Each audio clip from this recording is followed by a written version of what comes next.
Hello and welcome to part 2 of my Audi Sound System upgrade in my B8 S5. If you don't have a B8 S5, this also applies to all B8, B8.5, A4, A5, respective S or RS variants, and also the Q5. The only thing that matters is that you have the Audi Sound System and not the basic one or the Bang & Olufsen. And again, I'm doing this in English. I did part 1 in German, but I got enough comments that suggested I should do English again, as I did with my subwoofer video, because of course the English community is bigger. So excuse any errors or mispronunciations in words or something like that. I'm not a native English speaker.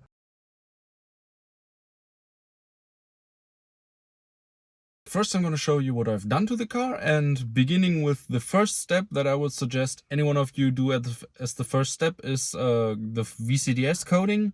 So I explained it in a different video in German, so here's the English short version. The door panels and the rear shelf from the woofers were rattling in the first generation of the model year, so customers complained. And what Audi did is they cut away the lowest bass, so the doors don't rattle, but you also don't get any bass.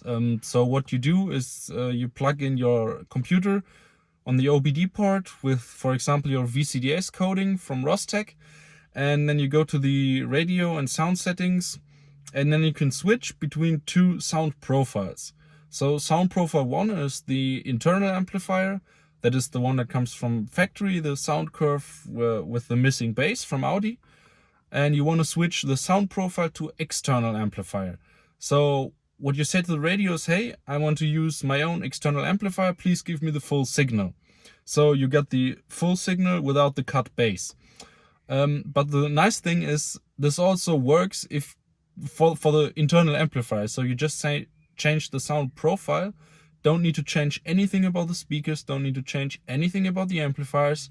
If you set the sound profile on external amplifier, you get the full bass, and this makes a huge difference. And the best thing is, apart from whatever your mechanic charges you for changing a little setting, or if you have a VCDS system yourself, it's basically free.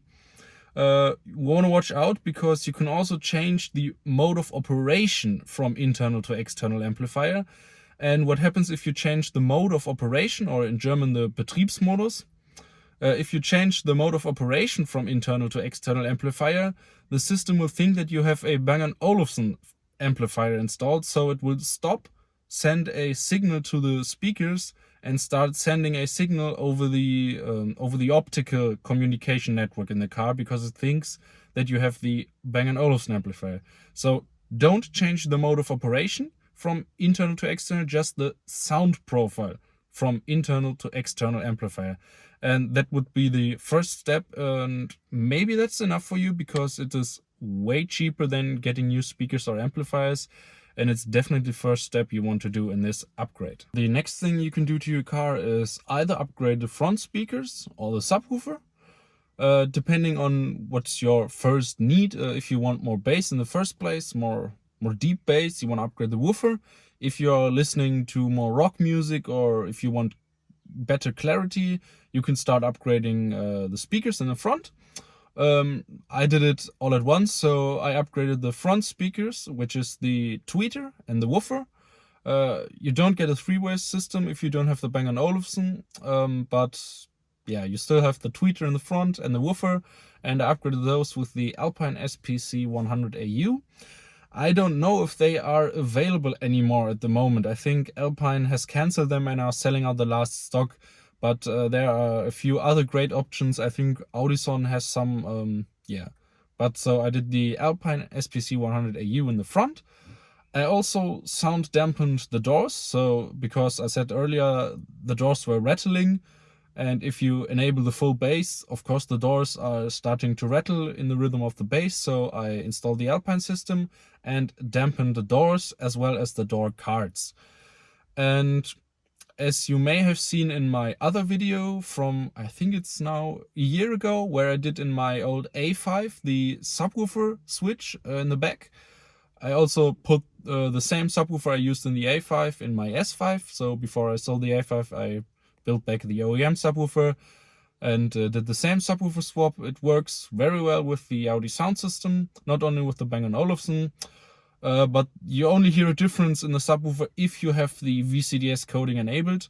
So I tried swapping the woofer before I coded the radio as external amplifier sound mode, and yeah, without the coding you don't hear basically any bass from the subwoofer, so I couldn't hear a difference with the other subwoofer before I coded the sound profile.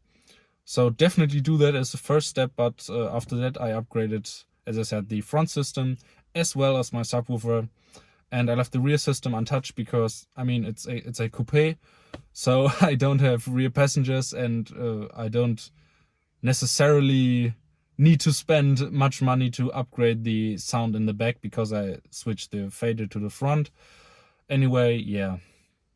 And the last thing I did is, and that was another important step in getting more bass.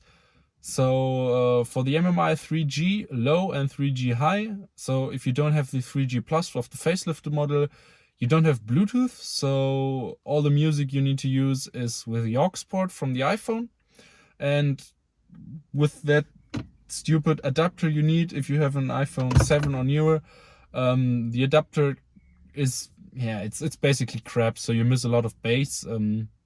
So I added a Bluetooth module, and that gave me another big boost in the bass section compared to the iPhone auxiliary adapter. These are the settings I'm using, so the balance is right-left. I left that right in the middle. The fader, I put it a little bit to the front because the front speakers are the ones that I upgraded. So I want more of the music to play through the better speakers, but don't lose the surround-like effect. And then I adjusted the heights and bass according to a spectrum analyzer app on my iPad. So you basically play a 20 to 20 kilohertz sine wave on the iPhone, or your music source, whatever it is.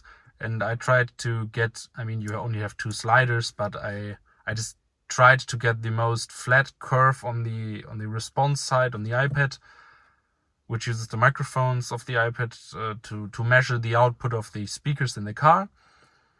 And after that, I recommended that you use the same. So I used Shake That from Eminem because it has very strong bass. And in some cases with bass boosted systems, it is too much bass. So I adjusted this bass slider so that the song Shake That sounded the best. I think it's a pretty good song for that because in many cars that have bass boosting algorithms to make most songs appear sounding better, you get way too much bass in that song. So I played that song over and over again, adjusting the bass level until it perfectly fits to that song. And yeah, that's what I use to adjust these settings. The subwoofer dial, I don't exactly know what it does, but it's not just a volume for the subwoofer. It changes the whole sound stage as well as the heights. So I think it's just a kind of bass height equalizer algorithm. So I just left that on untouched on the stock settings. And of course the DSP settings are set to every seat, and I disabled Gala. So I get like the best, most quality natural sound that you can possibly get with these few controls.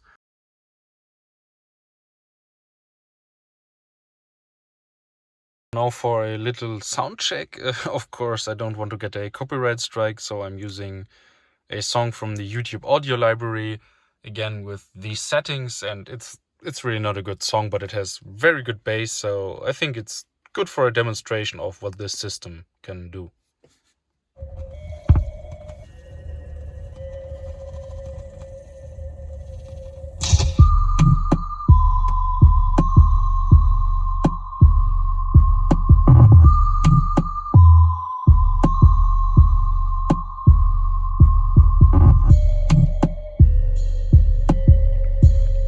So I hope the iPhone can pick up the bass, but yeah, that's a small sound check. Of course, listen to it with headphones or good speakers if you want to hear how it sounds. I mean, basically you can't really hear it, but at least I wanted to put a little sound test in here.